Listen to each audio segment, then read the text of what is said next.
Hey there, thank you. I am Sam Carrico, and this is the Film Fan Club show. We're closing out the month of August strong with another great show. Now, I know you're as sad as I am that we're taking September off. It's like a 4-week trip to purgatory. But don't worry, we'll be back in October for our 100th episode and a whole lot more.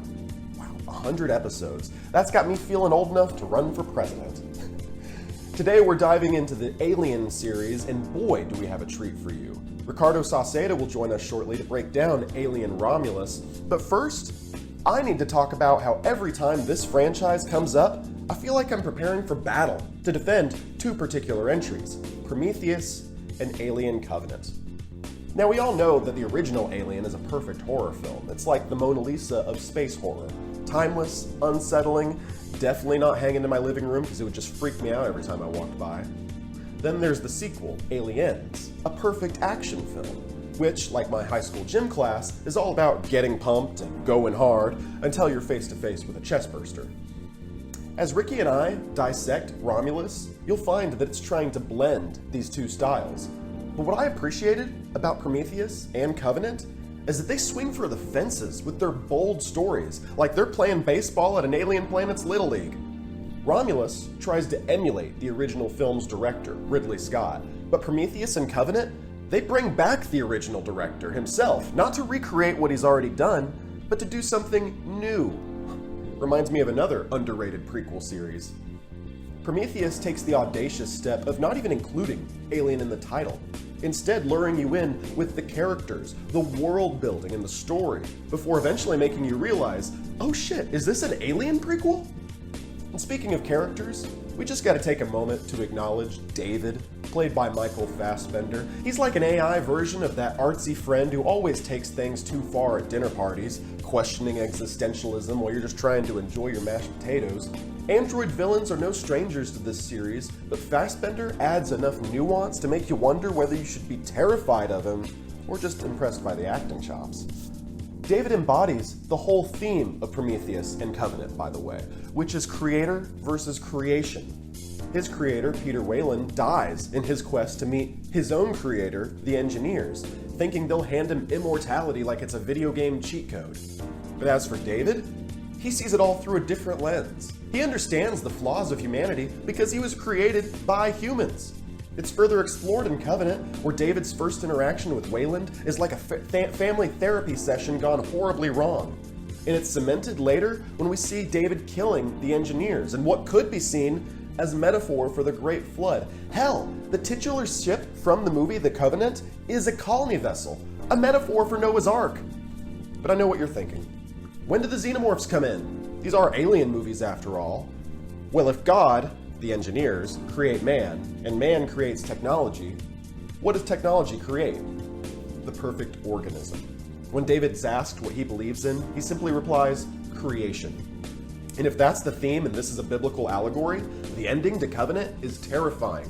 David puts Daniels, our hero, into stasis, claims that everyone except her and another were lost in a solar flare, then begins populating the ship with his xenomorphs. Can we take a second to ponder that? We set sail on the ship like it's Noah's Ark, a vessel of hope with plans to find a new world. And what does David do? He turns it into his twisted laboratory. Just like Noah with his 2 of every animal, we've got David with 2 humans and 2 facehugger embryos. If David really is the captain of this ark, I'd say it's time to abandon ship because the only thing they're heading for now is cosmic chaos, mark my words. But it raises an interesting question. In the pursuit of creation, are we opening the floodgates to our own destruction? These movies are great. I don't care what anyone says. And as we prepare to dive deep into Romulus, remember, the Alien franchise doesn't have to be just recreations of scenes from previous films. It can be a cautionary tale about what happens when we ignore the signs and let our creations run amok. If that doesn't scare you, I don't know what will. All right, stick around, folks. Let's get right to Ricardo Saucedo and explore the latest chapter in this terrifying saga. All right, let's welcome tonight's guest. Ricardo Saucedo is back from the Midnight Classics YouTube channel, of course, co-founder of the Film Fan Club YouTube channel as well. Ricky, this is, I think, like, what, 98 episodes now that we've done the Film Fan Club show. Can you believe it? Or that since we've done episode 1, I guess. Yeah. Can you believe that? That's crazy. 98. Episode 2015, we were sitting there talking about, is the Gambit movie going to happen? And it kind of did. Oh, yeah. Oh, wow. Back when that was just rumors, huh? Full circle, yeah. Yeah, now it's a meme. Gambit is a meme now. Back in then, we didn't even have, whenever we talked in 2015, we didn't even have Alien Covenant. All we had was Prometheus to go on. And then Alien Covenant, just gave us another masterpiece. And now we're talking about potentially another masterpiece in the Alien franchise. I don't know. Close. You, of course, got me into the Alien franchise. So you want to remind the audience a little bit of your history with this franchise, maybe your anticipation for Romulus. Talk a little bit about some of that stuff. I don't know. It's just Aliens, that whole franchise is just, they're just movies that I've always been watching since I was a kid. Probably shouldn't have been watching, but my dad, he found them all on VHS. So my older brother and I, we would just watch it all the time. Even Resurrection, which is, it's going to be a whole experience whenever you do. I haven't seen 3 and Resurrection. I'm going to watch them. I'll get to them eventually. It's funny enough. There's, I was talking to you earlier about how this one's connecting like different Alien movies, but it actually also borrows a bit. I don't know if you've heard this, but it borrows a bit from Resurrection, which was really interesting to see. Okay. We'll get to that whenever we get to spoilers. Okay. Yeah, so one of my first YouTube videos I tried to make, I don't know if I put it on the channel, but it was a Prometheus review, and I gave it like a numbered score of like 8.8 or something like that at the time. We were doing like averages of from. Do you think that Scott compromised a little bit with Covenant, and do you think Covenant maintained the quality of Prometheus? I am of the opinion that Covenant and Prometheus are both masterpieces, but I would agree more with Prometheus being close to a masterpiece. I like a lot of its ideas. Okay. But yeah, I think whenever they made Covenant, it feels like, I think it was going to be called something else too. It was going to be called Paradise Lost. Yeah. That's right. And, one of our original episodes was talking about the title for Alien Covenant at the time. It was like, it just came out. The title is going to be Paradise Lost. And that if you think about it, we'll get to it later. They should have made Alien Prometheus, Alien Paradise Lost, and this movie should have been Alien Covenant. You think it should? Oh, you think it should have been called Covenant? We'll get there as we talk about the plot. Yeah. So you do like Prometheus, but you admit that Covenant's kind of a step down. Let's talk a little bit about your anticipation for Romulus, knowing that kind of Romulus is the direction they're going instead of following the Prometheus storyline. At first I was disappointed because while I thought maybe Alien Covenant wasn't on the same quality as Prometheus, because you were mentioning earlier, it did feel like Ridley Scott did have to compromise with some of his ideas to like introduce the xenomorph that early on. I feel like maybe that wasn't the original intention. But you said they should have just stuck with the neomorph the those whole things time. Were terrifying. Yeah, that would have kind of made white sense. Ones. Yeah, and the spine burster too. That was so tense. Yeah, so I was a little disappointed just because I was so invested already in just Michael Fassbender's David character.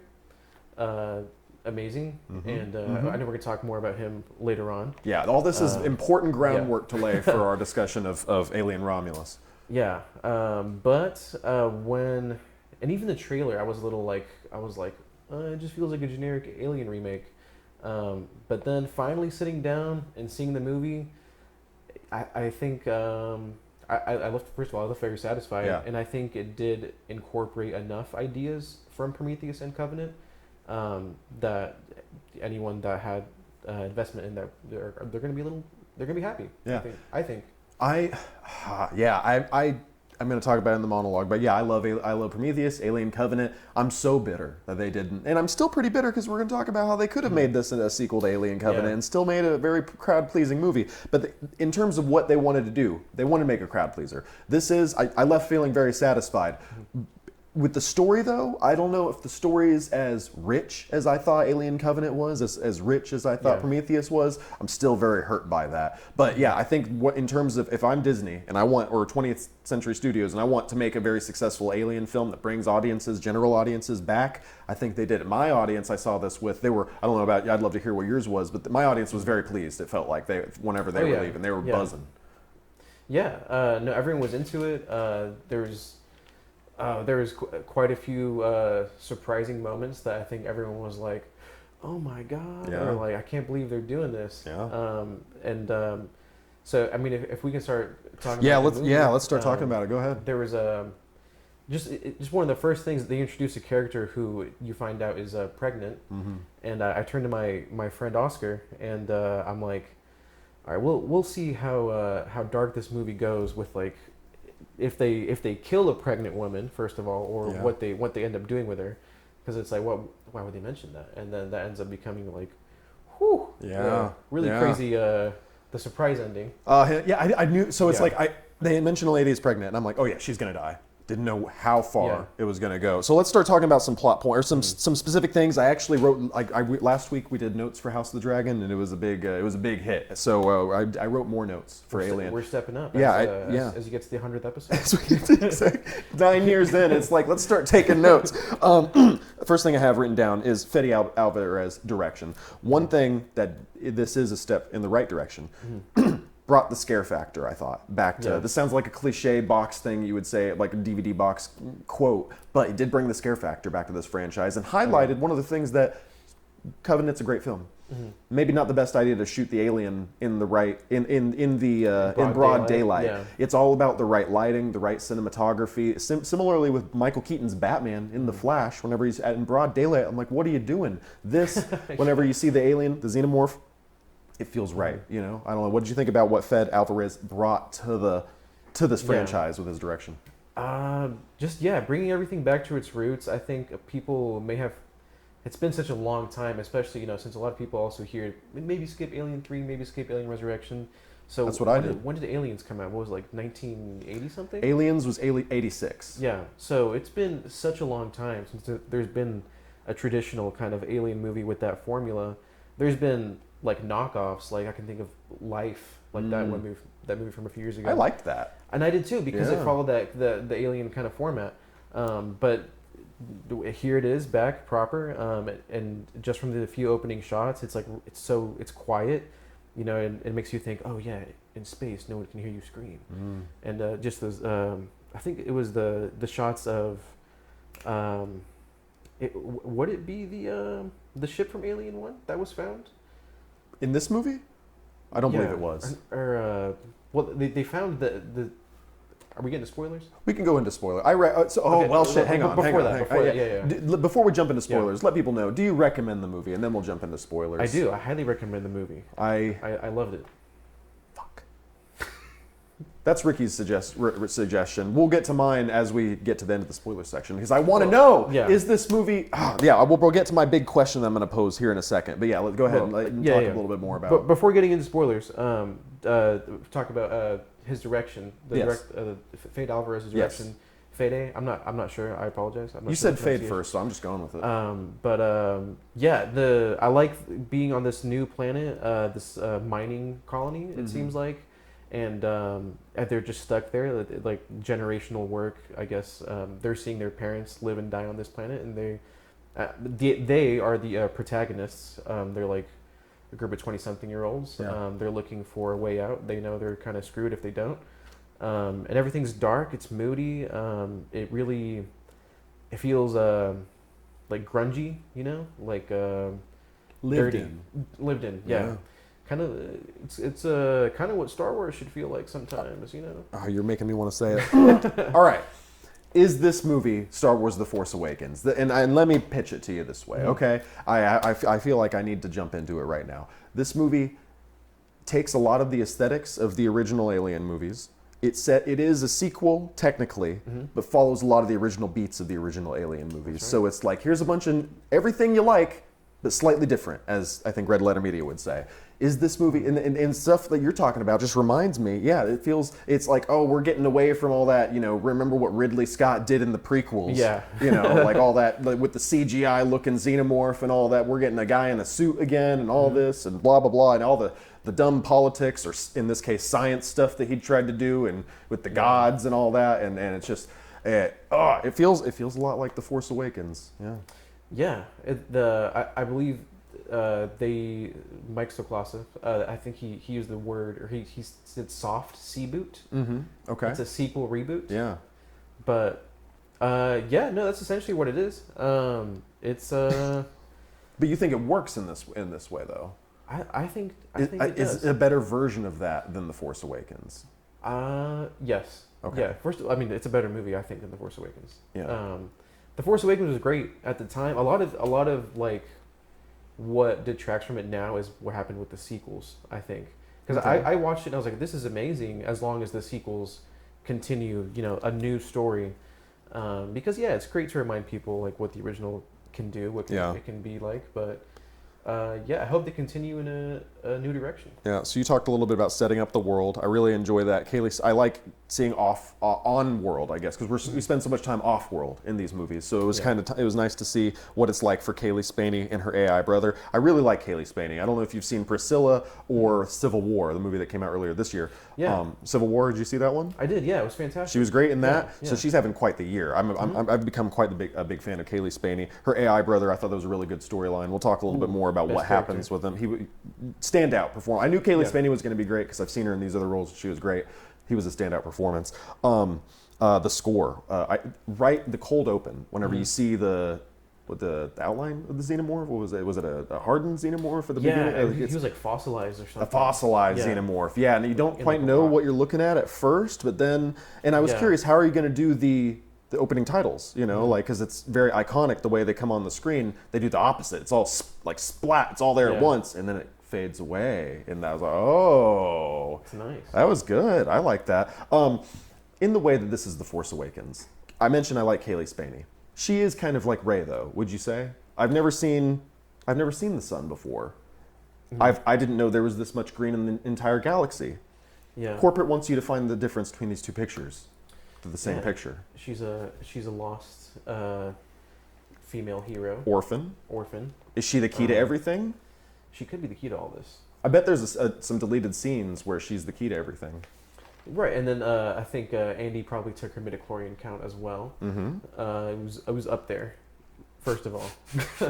But that's what ultimately decided or led to her being invited to this mission by her friends, where they discover the derelict space station. I love saying that word. What's it called? The Renaissance, which you want to take us further into the plot? So let's, as we get further into the plot, I just have Alien 1 remake begins, but you had a great theory as we meet Rook, who is Ian Holm, based on Ian Holm from Alien 1979. How did you feel about that? I was like, oh, he must be a character from the previous movie, because I didn't remember. Oh, you didn't remember? Okay. Yeah, so I was like, oh, he must be a character from the previous movie, and it was, so okay. I like the jump scare when he like grabs her. That was good. But then, again, you had a theory that I liked a lot more. It would have been crazy, and it would have been, I feel like a golden home run opportunity if they were like, whoa, it's David. What's he doing on this ship? It could have been the same exact moment too. Like he could have just been laying there. They don't know who it is at first, but later on, when they have to reactivate him, it's like, oh snap, it's David. And it would have been crazy to see him in like a compromised kind of situation, and you're like, he can kind of end up. I guess he'd end up telling Andy like what happened with the Prometheus, which does get a shout out, and then what happened with Covenant, and then you were also saying that the ship itself should have been the Covenant. I'll do you one better. Yeah, exactly. The ship should. You said, how is David? It just better. Do you one better. They just arrive at the ship. It's the Covenant because, of course, you even mentioned one of the sillier things in Alien Covenant is the scene with the David, and the little, and it's like my assumption is because like why wouldn't the fucking facehugger just attack David right there? Like why is it?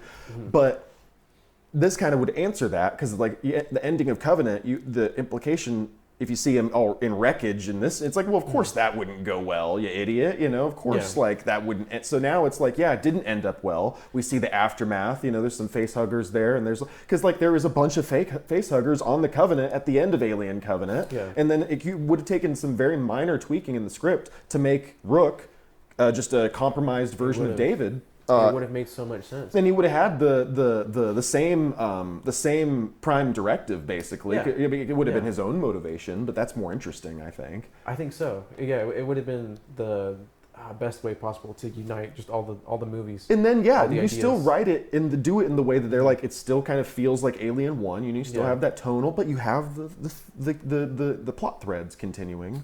Yeah, and there's all those, you know, since we're into spoilers now. Yeah, we're getting into spoilers now. Since there does turn out to be more than one xenomorph. Yes. I'll just leave it at that for now. That would because the ending of Covenant was so scary. He was alone on his ship with hundreds. I forgot how many. If it could have been thousands. Yeah. Of just millions people left. Unable, he had free reign to experiment on everyone, and he had like you said, the face huggers. He had he was gonna go crazy, Frankenstein experimenting, and now that's just a dead end. New xenomorphs. Yeah, you could have said these were the xenomorphs that happened as a result of that. And it's a perfect explanation as why there would be a bunch of xenomorphs on the ship. David gets the short end of the stick, and then now there's and it would make sense that there's scavengers that come on. Ooh, and then back to this is something I thought that was really interesting too. The fact that what they're stealing is the cryo tubes, because they could leave the planet, but it would take so long for them to get anywhere else that it wouldn't be worth it. So it's like that's interesting. I haven't seen that before. Them having to steal those little sleep pods or whatever. Yeah. There's a lot of good face hugger scenes in the movie. I like, and just as we're kind of talking about the earlier, because the first half is very deliberately Alien 1 remake, it feels like. And with Rey, starring Rey from Star Wars Force Awakens. But it's still a sequel, just like Force Awakens is, but it's kind of feels like Alien 1 remake.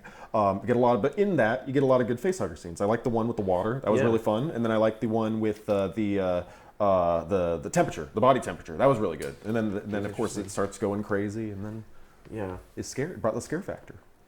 Yeah, no, that was a really good scene with the face huggers. They're gonna like when they're having to pull out the cryo tubes, then the temperature goes down. There's frozen face huggers that of course they didn't see. Yeah, and they did use a lot more. Sorry, they did use a lot more like real puppets on this. Did it feel like that to you? Because there's a lot of close-up shots of the face huggers themselves, and I'm like, that's got it. A lot of it felt real. Yeah, like they used actual practical effects. Force Awakens. Yeah, Force Awakens. You know, and it's they just got to do it right. They just got to stay on this track. You know, don't The Last Jedi. You know, don't get Rian Johnson involved. But very tense scene. Yeah, with the face huggers. I think creative use of them. Yeah. I think there was only was it only one face hugger in Covenant? Oh, I can't remember. I'll have to rewatch. But yeah. And then it was spooky. We do get a Prometheus reference though. You talked about this, but then that becomes a big part of the plot, and I was shocked when that happened. Yeah. They bring back the black goo, the secondary main character from the first Prometheus and Alien Covenant after David. But yeah, famously used to weaponize against the engineers, right? Is that what he used to kill off the engineers in Covenant? David ended up using it created a weapon of mass destruction. Exactly. Right? Yeah. The WMD of the black goo. But yeah, no. It was the first scene of Prometheus, like the engineer drinking the black goo creates man. Oops, accidentally, or on purpose. I don't know. But the black goo, it's made its return. It's the ultimate discovery from. I cried when I saw it. Yeah, and Ash, or not Ash himself, but Rook. Yeah, it was modeled on Ash. Same model. That android. That was confusing as hell the entire time I watched the movie. I'm like, is it just the same? I don't understand because I forgot. You know, no, it's not the same. But he needs to get that black goo to Wayland Corporation, and it becomes part of the plot, and our main characters get intertwined in there. The performance was pretty good though. I am always like skeptical of bringing back a dead actor. Is he in Home Dead? He's dead. Right? Oh yeah. No, that's what to say. They Rogue One it, and that was a little disappointing. one of the reasons why I feel like it shouldn't have been him, but Yeah, you're right. Yeah, that's another thing too. Michael Fassbender should give a paycheck to him. Don't try and maybe they gave it He's to alive. Ian Holmes' family, but maybe they actually appreciated it. So I don't know. Who knows? Who's to say? fuck his family. It was a choice that they made for the story to do that. I hated it. Should have been David. That's all we're gonna say. No, the performance was okay considering. the performance is good. Right. Yeah, it could have been worse. I did like the Prometheus reference. I was just shocked that they decided to go there because I thought this whole movie was meant to be a departure from. And then that's kind of whenever so the whole point to this point, I've been like, The Force Awakens. They're just doing The Force Awakens. What the hell? I'm having fun. I mean, the scenes are fun. Yeah. I'm having a good time. The direction is good. The score is good. I like Cailee Spaeny. But man, they're doing The Force Awakens. Prometheus comes in. Exactly. Throw that as a curveball. Is this entrance. not The Force Awakens? Is this a love letter to the Alien franchise in general? Yeah. That's kind of when and then as my next note is Aliens remake begins. Alien Part 2 remake begins because the second half really just feels like Alien, with Prometheus thrown in. And this takes place, I think, 20 years after Alien 1. And then, so it's in between Alien and Aliens, and it feels like a movie that would be in between those two because a transition, yeah. Oh man. Wow. That Nerf gun that she used with the Grand Theft Auto style aim assist, it's like me taking out the cops on Grand Theft Auto, Actually amazing. No, yeah, it was. Yeah, they introduced that gun and the aim assist thing, and they're like, okay, but don't use it though. Wink. And then you're like, how are they gonna use it? And then they end up.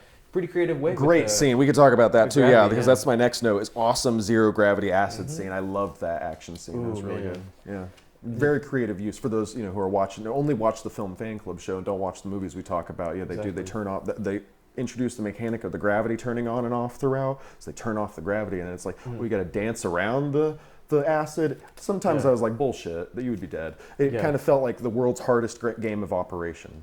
Man. It was tense, and then she ends up shooting a few of those Xenos in the hallway, and then all their acids everywhere. And yeah, one of their worries was about, hey, if we shoot them, their acid's just gonna go straight through the floor, and that's not gonna be any good. Lo and behold, they can turn off the gravity, and maneuver their way around. She almost gets one, she almost gets. Oh, and then there is a guy who actually does die from those like acid drops. That was a great scene too. Yeah, he stabs right into the thing, and it does a good job making you. I was like, maybe he did get it. I don't know. Okay, but then starts. Oh man, that was unfortunate. A lot of great scary scenes in this movie. Yeah, this episode of the Alien franchise. We could honestly go through every scene. I know we're not going to, but like there's enough there though. Yeah, going back to that scene you were talking about. I love it. Shows like the in between phase because like traditionally like we just see the alien as a chest burster when it comes out, and then all of a sudden, bam, it's the xenomorph next shot. But this one actually shows it kind of cocoons itself in addition to shedding its skin because of that rapid. Is that new aging. lore? It is to me. Oh, I don't know if it's been. I'm a layman. So you guys comment in the comments below. Let us know. But it was new to me. I don't know. I haven't seen the alien cocoon itself like that. I don't know if it's something they can do to expedite its growing process. Yeah. But yeah, it came out of that thing. The giant sexual reference that it was. Oh yeah, it was very not phallic, but very vaginal. Yeah. Looking. Vagina. Came out of that, yeah. So should we talk a little bit more? I mean, I guess we haven't really spent a lot of time on Andy, the AI. Yeah, there's just so much of this movie. But like as we kind of get towards the end of our kind of my highlights of the film, really, I guess his storyline was really good though, because and the way the actor plays it with the different tones, whenever he's in Wayland mode versus when he's in Cailee Spaeny, simp mode. Yeah, it brought a lot to the role. I enjoyed it, and it was good. I feel like I'm just saying it was good. I feel like lame being a cheerleader, but I enjoyed it. Stay away from her, you bitch. Yeah. It's the one line I didn't like in the movie. Oh really? You could have kept that out. It was fun. It was fun, but it's whatever. Andy was great. Better than Andy from Toy Story. I don't know. Tough competition. Had more character development. More character development, yeah. But is his character development really just boiled down to pressing a button, taking out a disc? I think there's more to it. Really? Now I'm doing the devil's advocate, yeah. Well, okay, so I don't know how deep they went into like their relationship from before, but like from what I gathered, her childhood, dad, right? Yeah, her dad found him in a junkyard or something and like reprogrammed him to take care of her essentially. And then, but people, are being racist to robots. Because they have no souls. I mean, why would you be, It was very subtle in the movie. It was a little subtle, but I did enjoy seeing the people who were dicks to him get killed. That was nice. Exactly. Yeah. So that retribution. It's like you see a person kick a puppy in a movie, and it's like, oh, good, you're gonna die. I enjoyed that. And Cailee Spaeny's a movie star. She's just going places. I think she can do anything. She can do drama. She can do high concept kind of action movies. And then she can be just straight up action hero, as if this is 1986 and she's Ellen Ripley. I was surprised. No, she did a fantastic job. At the time when she shot this, she was like 25-year-old, like 125-pound girl. So it's just amazing considering they make her look like a movie star. She does a great job. Hope she calls me. I like the spectacular escape as the base collided with the rings of not Saturn but a different planet. It was really good. It was very cinematic. It looked amazing. I wish it would have been Michael Fassbender saying goodbye on FaceTime, but other than that, it was really good. I liked it. It was well shot. It's good. I like how the film builds. At first, I think the pacing. Do you think the pacing for the film works? It kind of mirrors Alien, the original film, quite a bit. No, I like the pacing. It never felt too slow. Maybe I don't know. Maybe for some modern audiences, it never felt like there was a dull moment. Everything was visually, it was so. Well, even the parts that are like dull necessarily were like character stuff. It was them establishing Cailee Spaeny and Andy. And again, I just think it just builds. So like by the end of the film, whenever there's that amazing, it's like holy shit. It's just a different from. I like a progression. Thought that was good. Good shit. Should we get to the surprise bonus ending? Bonus ending? Well, I have alien human hybrid at the end of this movie. Can you believe that shit? So there's a lot of ways you can go with this. I'm like, is it going to be hokey? Is it going to be silly? Is it going to be like, what is the Alien versus Predator Requiem? I didn't see it, but they did. Or I think at the end of the original Alien versus Predator, they did the crossover or whatever. Silly, hokey, I hate it. This, unsettling. Not Uncanny Valley, but like worse than deliberately worse than Uncanny Valley. Like it's unsettling to look at this thing. There's a moment whenever it smiles, and I'm just like nightmare fuel right there. So I think, I thought it was a great way to go as like you don't want to repeat you kind of want to repeat what you've done. Again, this is like kind of what you like, a little different. Kind of nailed the aspect though. Yeah. It was different. It was thematically the same as the ending to the original or what Covenant tried to do, but so memorable because it was so different in a way that they went for it, and I thought it worked. I really loved it. What did you think? As an Alien fan. It came out of nowhere. I wasn't expecting that to happen. So the pregnant lady ends up using the black goo. Yeah. Which makes her own alien, or her own alien. Her own. Well, in her. We get the Prometheus scene though. It felt like I was like, oh my god, they're doing the Prometheus scene again. Oh my god. And it's really brutal. She says, "Get this thing away from me!" Like after it gets out. Oh my god, it's just horrifying. It like calcifies, like it turns into like a cocoon inside of her, and she has to push it out. She gives birth to this blood thing, everywhere. And you're like, what even is that? And then you get a peek at it in a second, and it's like a baby's face. You're like, oh, where is this going? And it's So they do something similar. In another movie. Oh, is it in Resurrection? Yes, but it's not completely different. Okay. It's different. Okay. In a way. Okay. You should watch it. Okay. They do it. Wait, it's okay if you tell me. They do a human alien hybrid in Resurrection as well. A different take on it. I'm not saying they don't. There is. It looks also pretty fucking creepy. In that movie too. But this one's totally different because in Resurrection it looks more like a xenomorph. a xenomorph that is kind of more like bipedal, more human-like. Shit. Okay, but, this movie is a love letter to all the Alien movies. That's what they're doing, clearly. Yes. Oh, fuck. Okay. But so this one, it looks more human. It looks, like something out of a nightmare. Yeah. It's got the xenomorph like a tube sticking out of his back. Oh yeah. He's like tripophobia. Jesus Christ. Yeah. He's like walking all like jagged and crooked, and his spine's all messed up, and he's like 10 feet tall. It looks like, maybe not that tall, but it harkens back to a lot of H.R. Giger's artwork. Anyone familiar with that will see it's very okay. Kind of like again, the Force Awakens tries to harken back to a lot of the original Ralph McQuarrie artwork. Exactly. Starkiller Base and the Stormtroopers. And a lot of that artist's imagery is like kind of sexual too. So like they. Where's my cat? Oh. Yeah, and then like you see it kind of like caress like the lady it just came out of, its mom, and then you're like, oh, that was creepy too. Yeah. Oh, it's disgusting. Yeah. Oh, that was great. The finale was so good. Yeah, and it was like, the finale, the first fake out finale with the I can't stress enough, the colliding in the rings of Saturn. She's dangling from. They never do enough. So good with rings. Whenever in sci-fi movies, when a planet has rings, I wanted to say this earlier, they never do enough. But this one, it went the extra mile. No, really. It had a spaceship falling out of orbit, and then grinding into those so rings. Fucking cool. Yeah. Yeah, how they and they set up the time. Oh, and again, killed like one of the xenomorphs, right? Yeah. And they set. Oh, sorry. They set up like a ticking time bomb, just like at the end of the first Alien movie. Like if the self-destruct is going to happen, she's got to get off that fucking. Just like the collision's going to happen in this movie. This movie is a really good collection of other things from the previous movies in the franchise put into one movie and packaged in a way that's very good. I wanted to mention too. Sorry, go ahead.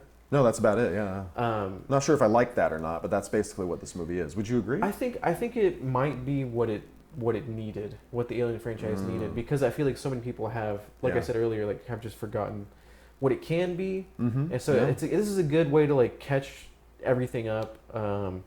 So now we do ideas. Covenant Part 2 after this. Yes, and I was going to say it even like included, but Alien Isolation, which I think you were going to. No, you told me that. Yeah, you said that this is like this felt a lot like Isolation. Just the kind of the plot points of like someone going back and finding on that game they go. Her daughter Amanda Ripley finds the Nostromo, and she's like looking for the black box of that ship. But this one kind of feels like in the same idea. They're like they're trying to figure out what happened with that xenomorph from Alien 1, like kind of like retracing steps of like the past movie. And it's just cool that it is also in between Alien and Aliens. It's just great that it's using all these ideas, and I think we can move forward to something. I guess a little bit more new but familiar. Yeah. I hope this is we've been there before. We've done this with Star Wars. I'm so skeptical, but like you said, a lot of what hurts Force Awakens is what comes later. Yeah. So right now it's December 19th, 2015. Yeah. Right now. What comes next? You were thinking 1999, like before episode 1, 2. No. That's a similar moment in history. But right now, it's December 19th, 2015. So it's like, we had a great repackaged version of things that we know we like. Yeah. What can you give me next? And I hope that it's Alien Covenant Part 2. Bring back David. No, seriously. And that's the only thing that hinders this movie is what could have been. But that being said, I really need to watch Resurrection now and Alien 3. At least, if not also the versus Predator movies, just because, I think I've settled on, it is like Force Awakens in a lot of ways, but more so, it is a very deliberate love letter to the entire franchise, and I like that. I like that. I think I think I would recommend people see it to close that loop from earlier. Yeah, you know, it's a good love letter, much like Deadpool and Wolverine. Fuck, I was like about to say, I literally was about to say, unlike Deadpool and Wolverine. Roast this guy. No, I'm just kidding. That's where we're gonna wrap. It's a 10. I'd give it 5 bags of popcorn and probably two bunch of crunches. Alien Romulus? Yeah. 2 bunch of crunches and 5 bags of popcorn. And 5 bags of popcorn. No soda? A cup of soda. maybe a cup of water. Cup of water. Cup of water. I'm trying to cut back on my Just sugar. to wash it all If down. you're gonna have 2 bunch crunches, you should probably. And this movie didn't feel like it had that much sugar. It felt good for you. It didn't have like brain rot. Maybe just the it's in the water. There's something in the water. You I gotta didn't have like that dumb trailer. people. You gotta have dumb people die. You know, Yeah. that's good. I didn't like that trailer. Like it like showed too much. I didn't want to watch that trailer. It was like showed before like a different movie. That's the one we reviewed, right? Or is No, it there was like we reviewed the teaser, and then they did another I like one. the teaser, Oh, yeah. okay, And then there was like they did like a full trailer. Like I was watching some other movie, and then like they had like the whole scene basically of the face huggers. in I the hate water. that. I hate when it's the whole trailer's just like basically showing Yeah. you. The Oh, and then yeah. we didn't talk about the first chestburster scene from the bald lady. I forgot her name. Yeah, I thought it was very not cool of them for the first person they kill to be a POC. a white a BIPOC person. Yeah, a BIPOC That person. sounds like a cool X-Man. So, Kind of like Bishop and Cyclops put together. Actually, I don't like the movie again. We hate this movie. They should have brought David back. I should have. So yeah, Love Letter should have been brought David back. You should watch it though. I recommend it, I Yeah. guess. All right. Ricky, do you want to let people know about Midnight Classics and your short film and all that stuff? Where can they find that? Yeah, you could please follow Midnight Classics. Subscribe there. We'll have some content coming very soon. Right now, there's a short film on there called The Prisoner Cinema, and also has a red color scheme like this movie did. Will we get Ricky back to talk about more this year before the year's over? We'll see. All right. Thank you so much, Ricky. Always a pleasure. House of the Dragon Season 2 was pretty good. Don't listen to the haters. All right, that's our show. I'd like to thank Ricardo Saucedo for joining me this week. Again, we're going to take the month of September off. Make sure you follow us on Apple, Spotify, wherever you get your podcasts, because we will be doing more bonus podcasts in the meantime. I'm Sam Carrico. Thanks so much for checking this video out, and I'll see you soon.